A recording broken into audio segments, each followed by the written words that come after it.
Ok, gloire à Dieu, nous allons prier. Seigneur, merci pour ta fidélité, ta grâce. Tu nous permets de partager ta parole, Seigneur. Et nous prions pour que tu disposes nos cœurs et surtout que ta parole puisse être la réponse, Seigneur, que tu nous donnes. Au nom de Jésus. Amen. Nous lisons Marc chapitre 10. Marc 10, verset 46. Marc 10, à partir du verset 46. Ils arrivèrent à Jéricho, et lorsque Jésus en sortit, avec ses disciples et une assez grande foule, le fils de Timée Bartimée, mendiant aveugle, était assis au bord du chemin.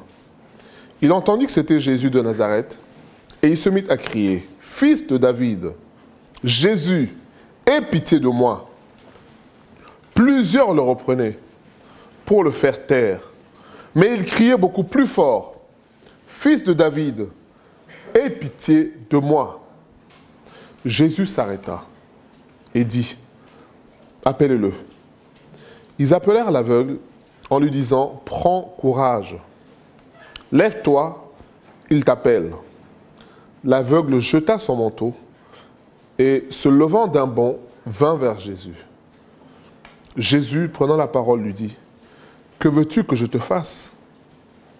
Rabouni, ou maître dans notre version, lui répondit l'aveugle, « Que je recouvre la vue. » Et Jésus lui dit, « Va, ta foi t'a sauvé. » Aussitôt, il recouvra la vue et suivit Jésus dans le chemin.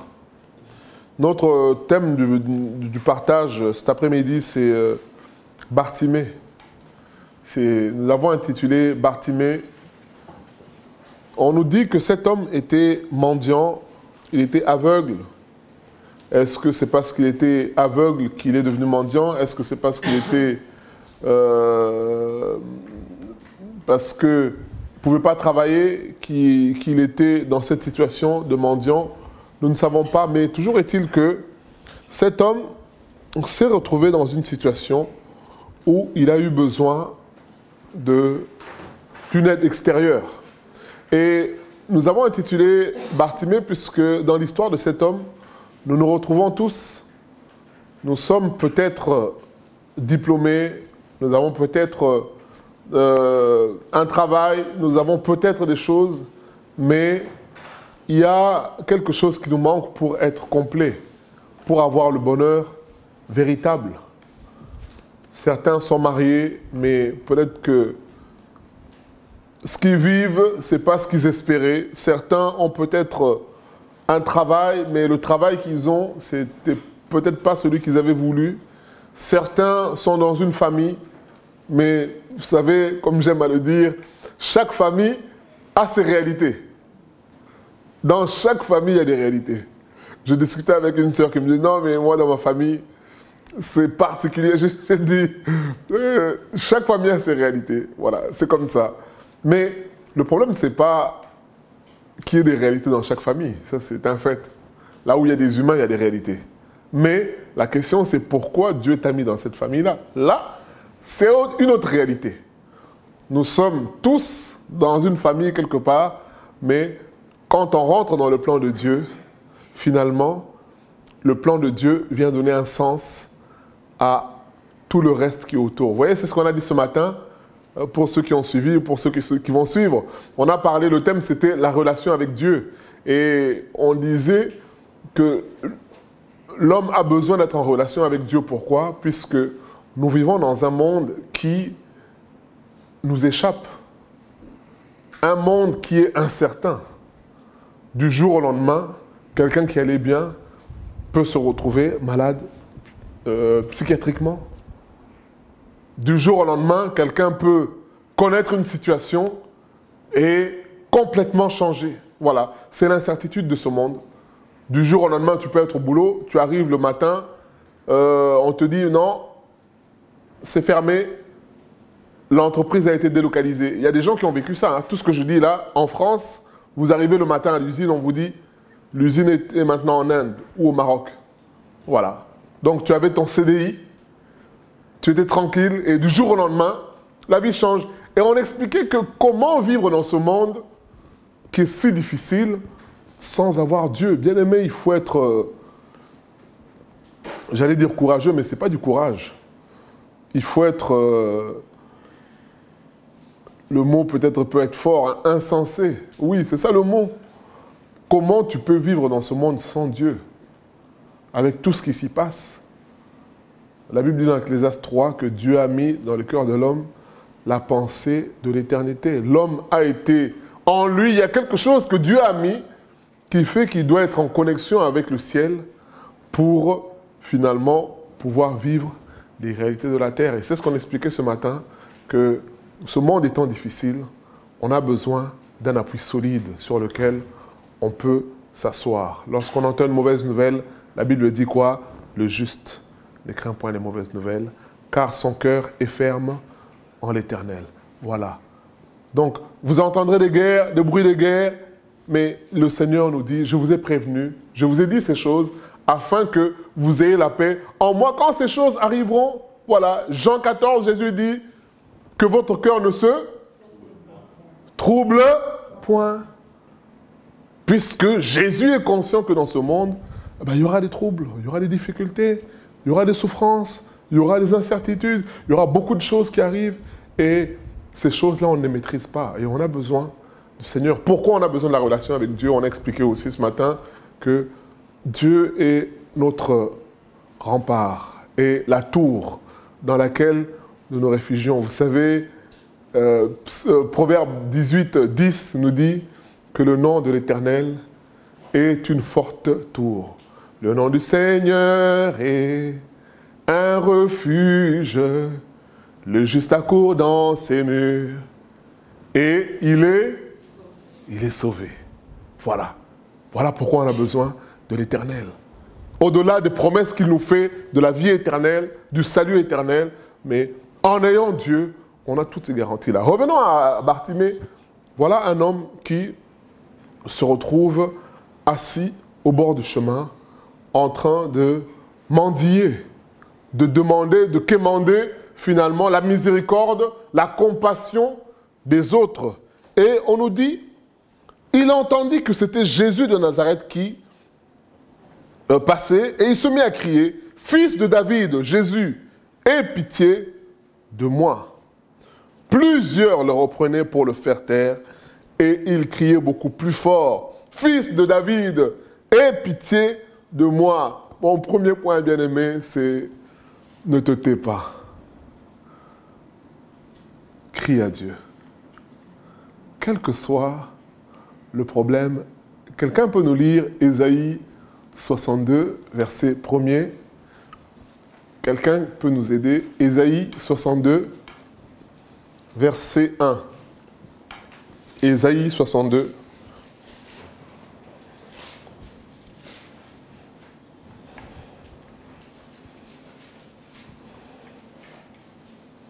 Pour l'amour des Sion, je ne me tairai point. Pour l'amour de Jérusalem, je ne prendrai point de repos, jusqu'à ce que son salut paraisse comme l'horreur, et sa délivrance comme un flambeau qui s'allume. Amen. Et sa délivrance comme un flambeau qui s'allume. La délivrance comme un flambeau, c'est-à-dire que quand il agira pour délivrer, tout le monde le verra. Et cet homme dit, pour l'amour de Sion, je ne me tairai point. Pour l'amour de Jérusalem, il n'y aura pas de repos. C'est ça notre premier point, bien-aimé. C'est que, quelles que soient les situations qu'on traverse, ne nous taisons pas. Présentons des choses à Dieu. Prions.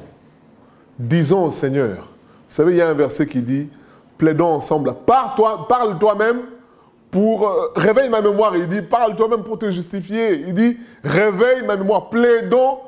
Je ne sais pas si certains d'entre nous, moi j'ai déjà assisté, que ce soit tribunal judiciaire ou administratif pour des placements des jeunes administratifs ou alors un placement du type judiciaire au pénal, je peux vous dire que le combat qui est là, c'est le combat des arguments. Procureur, avocat de la défense, avocat qui défend celui qui est lésé. Et dans tout ce ping-pong-là, c'est à celui qui aura le moins d'arguments. À celui qui, puisque l'objectif c'est trouver la faute chez l'autre. Dans ce qu'il va dire, une fois qu'on a trouvé une faille, même si ce n'est pas une faute, mais si c'est une faille, une incertitude, une contre-vérité, l'autre attaque dessus pour dire « Ah, mais vous avez dit ça, vous avez dit ça. » Donc, je peux remettre en cause tout ce que vous avez dit. Vous voyez? Mais tout ça pour dire que c'est la parole qui est utilisée. Et là, le Seigneur dit, cet homme dit, pour l'amour de Sion, je ne me tairai point. Puisque la cause de Sion est chevillée au corps, puisque Jérusalem, c'est la ville qu'a choisi le maître, alors je ne me tairai point, je vais plaider pour sa cause. Et Bartimée entend parler de Jésus. Il dit, fils de David, aie pitié de moi. Les gens lui disent, tais-toi, arrête.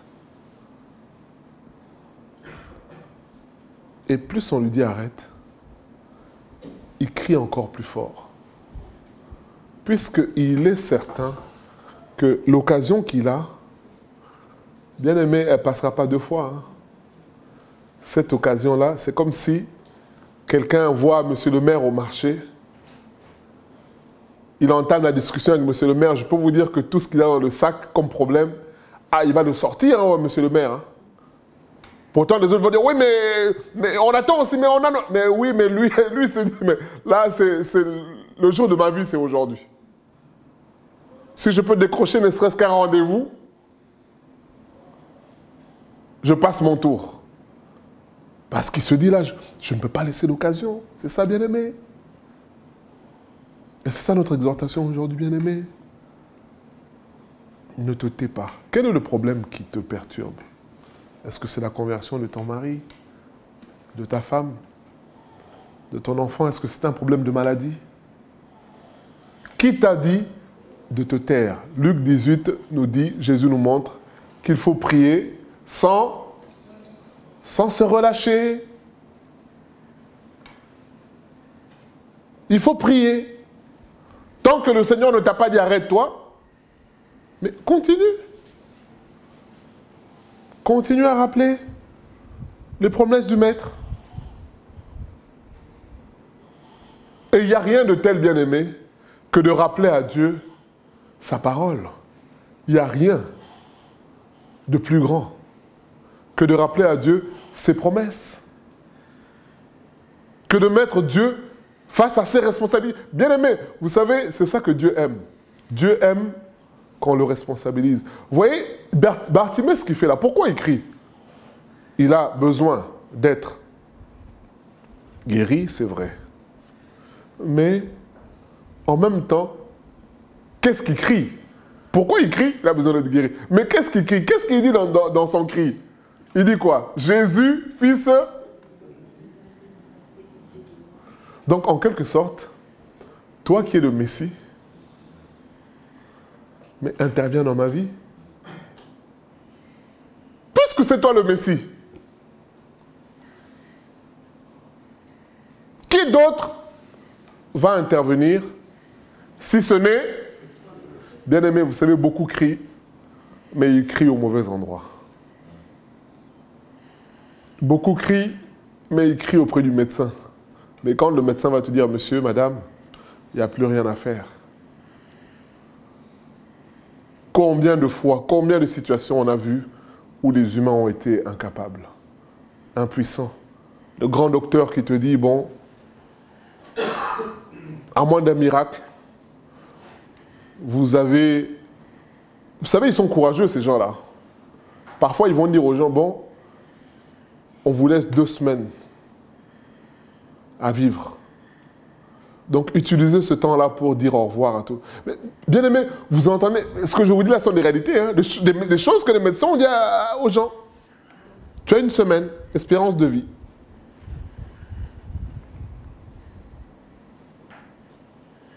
Et dans ces conditions-là, qui peut intervenir si ce n'est Dieu?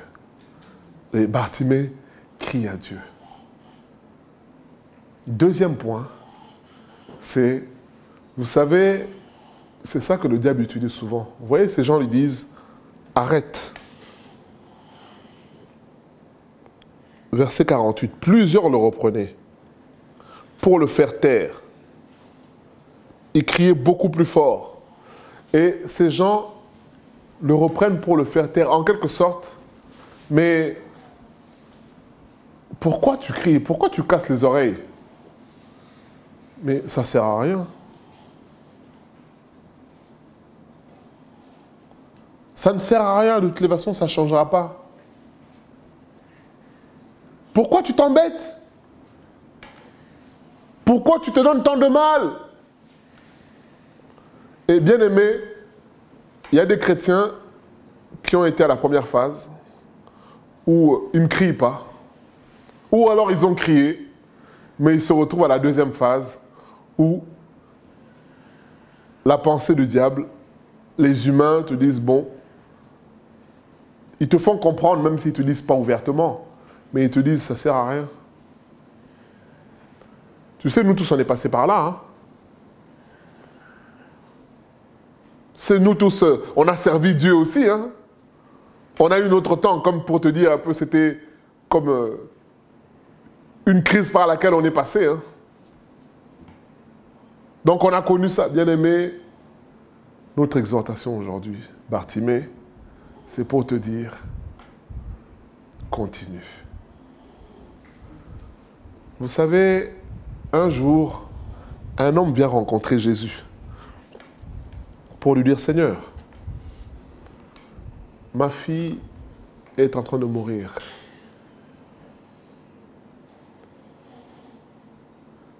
Alors, pendant qu'il parle avec Jésus, des gens viennent de chez lui avec des nouvelles fraîches pour lui dire, écoute, arrête, ça ne sert plus à rien. Le maître a autre chose à faire.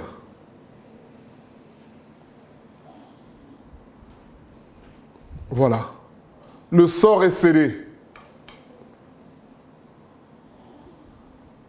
C'est terminé. Ta fille est morte. Donc laisse le maître. Et Jésus répond à Jairus, ne crains rien. Crois seulement. C'est ça notre deuxième point, bien-aimé. Ne pas céder à cette pensée qui te dit que ça ne sert à rien. C'est peine perdue. C'est perdu d'avance. Bien-aimé, même avec Dieu, même quand les choses sont déjà signées, Dieu a le seul, et le seul qui a le pouvoir de faire un contre-décret, bien-aimé. C'est pour ça qu'on l'appelle Dieu. Il est le seul à contre-signer le décret. Parfois, même celui qui a signé le décret, là, le décret se retourne contre lui. On se rappelle de l'histoire de Mardochée avec Aman. Hein? Aman a fait un complot, mais vous vous rappelez qu'il avait bâti une potence hein, pour Mardochée. Mais c'est lui-même. Bien aimé, vous voyez l'humour de Dieu. Hein? Nous parlons de l'éternel, le Dieu Tout-Puissant. La question c'est, est-ce que je crois ou je ne crois pas? C'est ça la question aujourd'hui. Il y a des pensées qui vont te dire, ben, ça ne sert à rien. Regarde un tel. Il a prié comme toi. Mais il n'a rien obtenu. Alors pourquoi toi, tu penses que ça sera différent pour toi?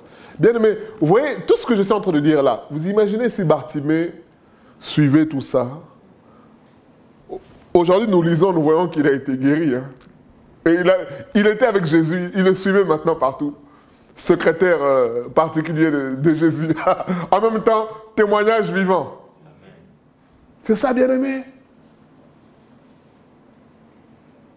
C'est ça. Notre exhortation aujourd'hui, Bartimée, c'est nous amener à rentrer, déjà considérer à qui on a fait. Parce que Bartimée a crié pourquoi? Parce qu'il savait que c'était Jésus. Peut-être que ça aurait été le monsieur du coin, peut-être. Mais là, il s'est dit non. Là, c'est le Seigneur.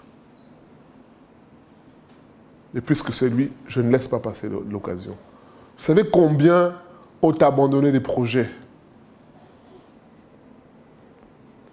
Puisque on lui a dit, ah non, c'est trop dur ce que tu vas faire. Ah, c'est même pas la peine. Hein. Tu vas apprendre l'anglais? Oh, t'as quel âge? 55 ans? 60 ans? Ah, ça c'est pour les jeunes, il faut laisser ça. Mais bien aimé, notre exhortation est là pour nous dire, ce que tu as à cœur, ce que Dieu te met à cœur, n'y renonce pas, ou alors renonce-y si c'est Dieu qui te demande. Mais n'y renonce pas parce que les humains te l'ont suggéré. Malheureusement, beaucoup abandonnent des choses parce qu'il a vu, parfois on ne lui a même pas dit, il a vu que tel a loupé le permis une fois, tel a loupé le permis 2 fois, tel 3 fois, 4 fois. Ah, il s'est dit, moi ici, mais bien aimé, où est la grâce de Dieu? Il y a des gens qui sont, que je connais, appliqués à l'école, mais ils ont passé le permis 5 fois. Et l'autre qui sait à peine lire, il a passé 1 fois, il a eu. Même sur un malentendu. Peut-être même qu'on a confondu le nom, le prénom, il y avait 2 personnes qui avaient... Mais vous savez, Dieu est tellement maître de temps des circonstances qu'il peut faire que le jour-là, il y ait 2 Jean-Luc, non, les 2 là, allez, 10 sur 20, 10 sur 20, allez. Malentendu. Bien aimé, mais je dis ça parce que beaucoup ont renoncé à des projets parce qu'ils se sont dit non, mes parents ont fait des études, ils se sont arrêtés là. CAP, tel a fait des... Nous dans notre famille, bien aimé, notre exhortation aujourd'hui, Bartimée, est là pour te dire, c'est ce que Jésus lui a dit, hein. Ta foi t'a sauvé. Et moi je rajoute, qu'il te soit fait selon... Si dans ta famille ils ont fait CAP, toi, avec la grâce de Dieu, tu peux aller jusqu'à Bac plus 10. C'est la grâce de Dieu. Parfois je parle avec des gens, ils m'ont dit, ah oui, nous, dans notre famille, toutes les femmes divorcent. Donc il n'y en a pas une, arrivée à un certain âge, quoi qu'il arrive, même si c'est la lune de miel, quoi qu'il arrive, arrivé à un certain âge, il n'y a plus rien. Mais bien aimé, notre exhortation aujourd'hui est là pour nous dire, Bartimée s'est saisi des promesses du Seigneur. Son avenir n'était pas dans ce que les gens disaient, puisque les gens seront toujours là pour... Parfois, bien aimé, je ne dis pas que c'est la mauvaise foi, hein, mais vous savez, c'est ça que la Bible appelle la sagesse humaine. Quelquefois, la sagesse humaine ne va pas avec, et quelquefois, je dis souvent même, la sagesse humaine ne va pas avec la sagesse divine. Ésaïe 55, mes pensées ne sont pas... Donc, ça veut dire quoi? Même l'homme le plus sage de ce monde, le plus intelligent, parfois ce qu'il va dire, pour Dieu, c'est de la folie. C'est comme ça, bien-aimé. Vous savez, quand Jésus dit qu'il va mourir au Césarée de Philippe, et Pierre lui dit non. Seigneur, mais non, c'est pas bon ce que tu dis là. Tu es utile. Qu'est-ce que Jésus lui dit? Arrière de moi, car ce sont des pensées. Non, pas du diable. Lecteur de la Bible. Ah, tes pensées sont des pensées. Jésus lui dit, arrière de moi Satan. Donc c'est Satan qui utilise, mais Satan utilise la sagesse humaine. Or, la sagesse humaine, elle est bien aimée. En tant qu'ami, elle est logique. Hein? Tu as ton ami que tu aimes, il te dit, bon, moi, l'immeuble est en feu là-bas, je vais aller dans... Je te dirais, oh, reste avec moi ici, qu'est-ce que tu veux? Tu veux mourir là-bas? C'est normal, c'est vrai ou c'est pas vrai? Tu vas préserver ton ami du mal. Mais Jésus lui dit quoi? Arrière de moi, Satan. Ta sagesse que tu utilises là, c'est une sagesse humaine. C'est pour nous dire que, quelquefois, la sagesse humaine peut paraître bonne, mais pas en accord avec ce que Dieu veut. Vous savez, lorsque Pierre, on lui dit à Jérusalem, ça chauffe, Paul, Agabus vient même avec sa ceinture pour lui dire, Dieu, vous savez, quand Agabus parle, c'est comme si c'était Dieu qui lui parle. Il dit, si tu vas là-bas, ils vont te persécuter, ils vont te mettre à mort, ils vont te tuer. Paul dit, ok, d'accord. Il dit, bon, j'y vais quand même. Vous voyez, la sagesse humaine dit, attention, n'y va pas. Et donc, je dis ça pour dire, ces gens-là qui disent, arrête de crier, arrête. Vous savez, comme quand la femme syrophénicienne, dans Matthieu 15, elle vient voir Jésus. Maître, viens en aide à ma fille qui est tourmentée par un démon. Jésus ne répond pas. Maître! Et Jésus était sollicité par beaucoup. Alors, à un moment donné, les disciples disent, bon, Maître, mais puisqu'elle nous casse la tête, renvoie-la. Vous voyez comment ils ont interprété le silence de Jésus. Ils se sont dit, puisque le maître ne répond pas, le maître est fatigué. Il n'a pas envie de s'embarrasser. Or, le silence de Jésus, c'était justement pour pousser la femme à exprimer la foi. La femme continue à insister en disant, Maître, aie pitié de moi. Il dit, femme, je n'ai été envoyé qu'aux brebis perdues de la maison d'Israël. Il dit, Seigneur, tu as raison. Mais entre-temps, ma fille, tu ne peux pas la laisser comme ça. Il dit, femme, on ne donne pas les choses saintes aux chiens. Ah, je crois que ce chrétien d'aujourd'hui, il va au commissariat de Levallois, il va déposer plainte. Le frère Antel m'a traité de chien. Voilà. La femme dit, Seigneur, tu as raison. Mais nous, les petits, là, on se contente des miettes qui tombent. Oh, Jésus, femme. Où est-ce que tu es allé chercher ça? Il dit, ta foi est grande. Il dit, même en Israël, là, ce que tu as fait là, je n'ai jamais trouvé. Bien aimé, c'est ça notre exhortation aujourd'hui. On va te dire, ça ne sert à rien. Et beaucoup ont renoncé à implorer Dieu. Sous prétexte que ce n'est pas la peine. Sous prétexte que ce n'est plus possible. Et vous savez, nous sommes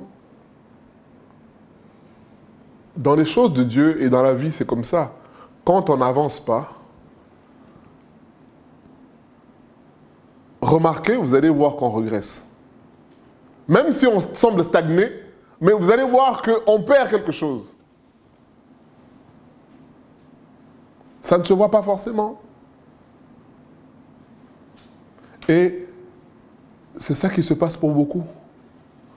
Comme ils n'avancent plus dans le projet que Dieu leur a mis à cœur, petit à petit, vous savez, comme un homme politique disait, en acceptant l'inacceptable, on finit par excuser l'inexcusable.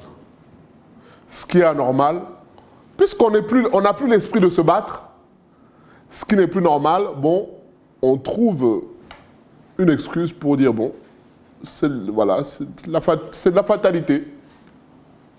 C'est comme ça.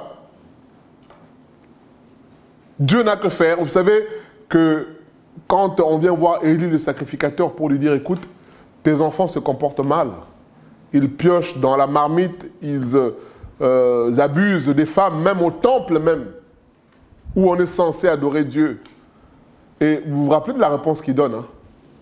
Bon, c'est Dieu. Il n'a qu'à faire comme il a décidé, puisqu'il est Dieu. Mais quand on te dit ça, c'est pas pour que tu dises que c'est... Non. C'est pour qu'en tant que père, parent, tu prennes tes responsabilités. Non seulement parce qu'il est allé parler à ses enfants, mais pas en les réprimandant, puisque Dieu lui reproche le fait de ne pas avoir réprimandé ses enfants. Il est allé voir ses enfants comme un philosophe pour leur dire, mes enfants, si quelqu'un a un problème avec un homme, ça peut passer. Mais si quelqu'un a un problème avec Dieu, qui va lui dire? Mais non, il fallait reprendre pour dire, c'est pas normal. Non seulement réprimander, mais prendre des mesures. À partir d'aujourd'hui, vous êtes suspendu. C'est ça que Dieu attendait. Et vous voyez, beaucoup sont comme ce vieux Élie là. Bon, la maison brûle, il regarde chez le voisin. Or, c'est ta responsabilité. La maison brûle, prends ce que tu as en main. Vous savez, le réflexe, parfois, moi, ça fait rire. Hein. Et le feu, mais dans le réflexe, tu as une bouteille d'eau, tu l'as. C'est comme si la bouteille d'eau, tu te dis, mais au moins, tu fais quelque chose, il y a un seau, tu prends le seau. Mais tu ne restes pas à dire, non. Et beaucoup, malheureusement, ont renoncé. Bartimée nous apprend à ne pas renoncer. Troisième point, on lui dit, tu déranges le maître. Bien aimé, notre exhortation, et ça c'est l'un des points le plus importants en tout cas, c'est que malgré les apparences, nous ne dérangeons pas le maître.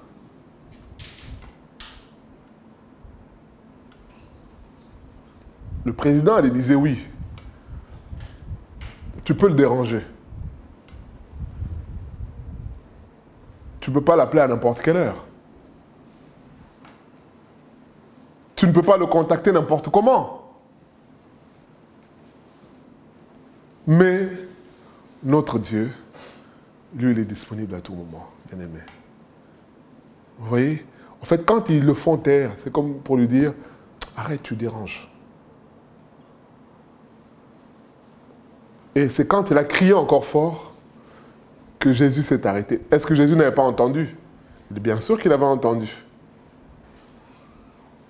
Mais en criant encore plus fort, il manifeste l'insistance qu'il a à braver même les interdictions, les conventions. Vous savez, parfois tu arrives dans certains endroits, on dit non, ici c'est comme ça. Vous savez, en France, on mange, on prend l'entrée, on prend le plat de résistance, on prend un fromage, ou le dessert après, et il y en a, si tu viens casser le protocole, là, tu prends quelque chose, tu ne respectes pas. Mais, non, mais bien aimé, on en rigole, mais ils deviennent malades. Hein. Tu prends le fromage pendant que tu manges le plat de résistance. Ils peuvent te bouder.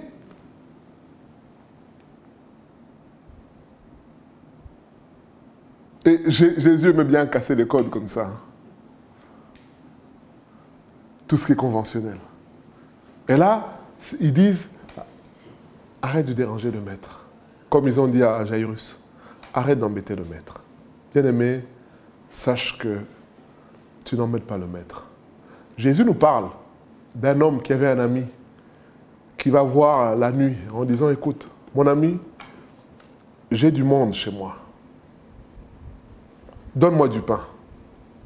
L'ami lui dit, mais non, mais à cette heure-là, tout le monde dort chez moi. Pourquoi tu viens m'embêter?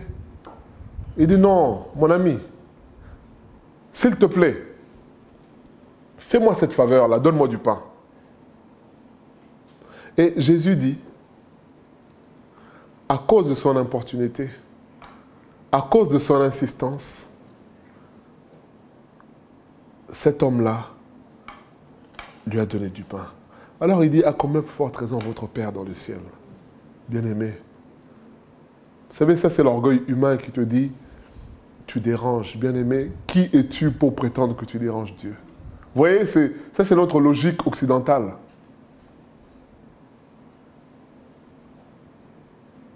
Une logique où je ne te dois rien, tu me dois rien. Vous savez, quelquefois, tu es dans le transport en commun, tu cèdes la place à un ancien, il ne veut pas s'asseoir. Hein.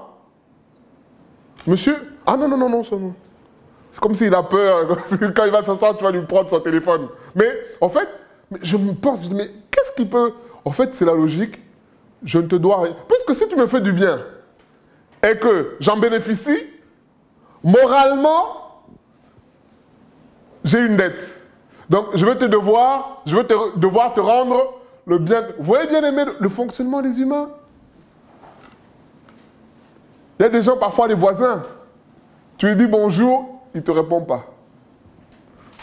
Puisqu'il sait que Vous savez, le bonjour, c'est comme un cycle. Hein. Quand on se dit bonjour mutuellement, ah, maintenant tous les jours, on va devoir se dire bonjour. Alors, il préfère ne pas commencer le cycle. Tu dis bonjour, il change de trottoir. Oui, il fait comme s'il est sur le téléphone. Bonjour monsieur. Il t'a pas vu. Tout ça, parce qu'il sait que s'il te répond, la prochaine fois quand lui il va te voir, bah, vous allez devoir vous dire bonjour. Vous voyez bien aimer le fonctionnement des humains, c'est ça. Et ça, c'est un orgueil qui fait parfois que beaucoup n'osent pas. Puisque je n'aime pas embêter les gens, donc Dieu, c'est la même. Bien aimé, mais c'est Dieu qui t'a créé. C'est comme si tu avais honte de tes parents. Honte d'aller les voir pour dire, tiens, papa ou maman, j'ai besoin de ci. J'ai besoin de tels conseils. Ah non, je préfère ne pas déranger.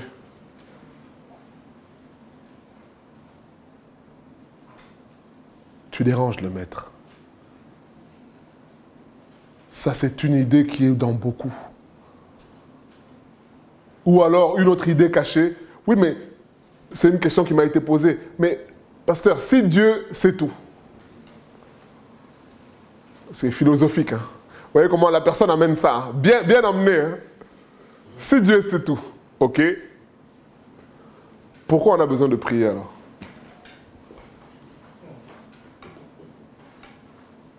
Qui peut répondre? Oui. Pour manifester la foi, oui. Très bien. Parce que Dieu aime qu'on adore aussi.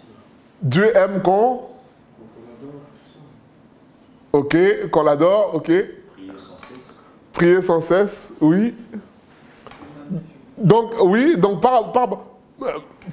Dieu sait tout. Pourquoi il veut qu'on prie? Parce que c'est un ordre. Il a dit que voilà, il faut prier. Le débat est clos. Mais il n'y a pas que ça. Il y a aussi le fait que, même s'il sait, il veut qu'on s'humilie pour lui demander. Matthieu 7. Il veut qu'on s'humilie. C'est ça. Parfois, nos parents, il a vu que, ah, l'enfant a des baskets, bon, il va falloir renouveler ça. Lui, il a ça dans sa tête. Maintenant, l'enfant vient, ah, tiens, papa, j'aimerais... C'est normal, c'est l'ordre des choses. Tu es mon parent, il faut que tu pourvoies aussi à mes besoins. L'enfant ne va pas aller voir le voisin. Vous imaginez, tu apprends que ton enfant est allé commander des baskets chez le voisin. À moins que tu n'aies pas de dignité ou de fierté, ça ne va rien te faire. Mais pour un parent normalement constitué, il va dire, l'enfant, non. Moi, je suis en vie, tu vas demander... Ah non. Donc, même si Dieu sait tout, pourquoi nous devons prier? Parce qu'il a institué des choses comme ça. Deuxièmement, parce que prier nous amène à nous humilier pour faire part de nos besoins. Mais ça, c'est quelque chose qui est difficile pour l'homme. Pour dire, j'ai besoin de ci. À la place, on se plaint. Oui, mais Dieu sait tout. Ça, c'est la dictature. Pourquoi il a besoin... Quelqu'un va dire, mais ça, c'est un peu comme la dictature. Il sait, mais il veut... Ben oui, mais c'est comme ça. Voilà. C'est enfantin. Mais oui, mais c'est ça. Mais c'est ce qui est écrit dans la Bible. Hein. Si vous ne vous convertissez et devenez comme des adultes. Quand tu dis enfantin, c'est pas le raisonnement de la personne. Ah non, mais c'est le raisonnement que nous tous on a, tel qu'on est ici adulte. Hein. Parfois, on a des besoins. Dans ta tête, tu dis, ah, une pensée, tu dis, mais prie. Ah, tu dis, ah, je vais prier pour ça.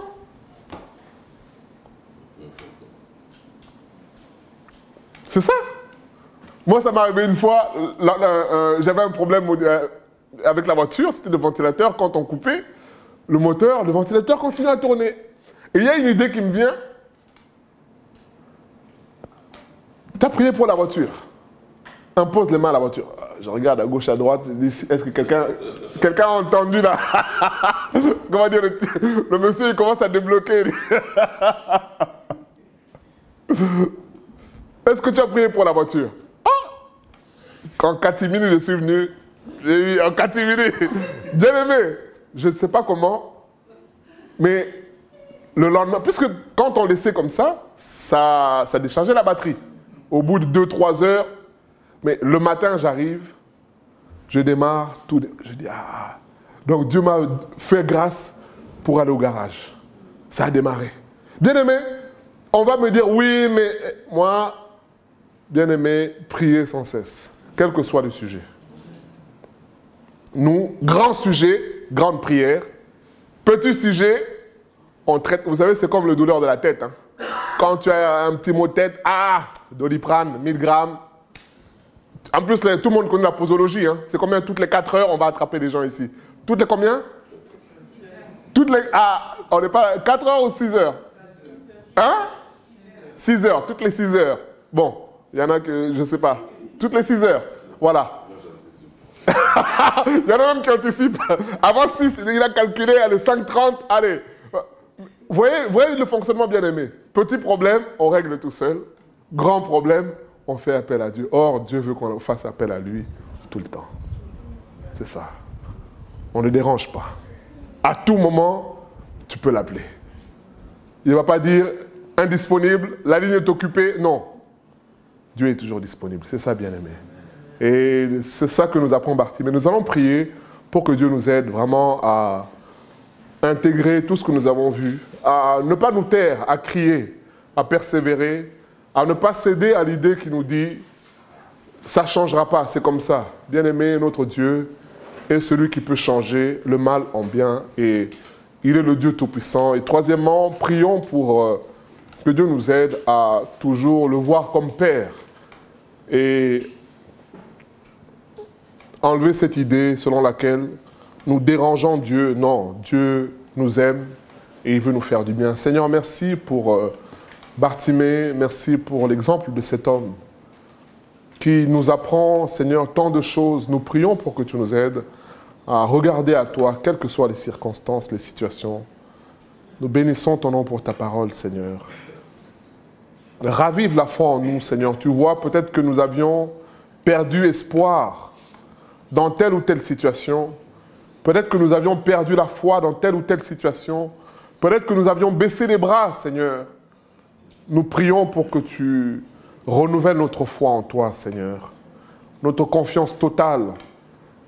Afin que nous puissions crier, Seigneur, de plus en plus fort, sans nous laisser influencer par les réalités visibles. Parce que tu nous aimes, Seigneur. Merci parce que tu entends nos cris. Il est écrit que quand le malheureux crie, l'Éternel l'entend et le délivre de toutes ses angoisses, sa détresse. Seigneur, merci pour cette promesse au nom de Jésus-Christ. À toi la gloire et la louange. Amen. Amen.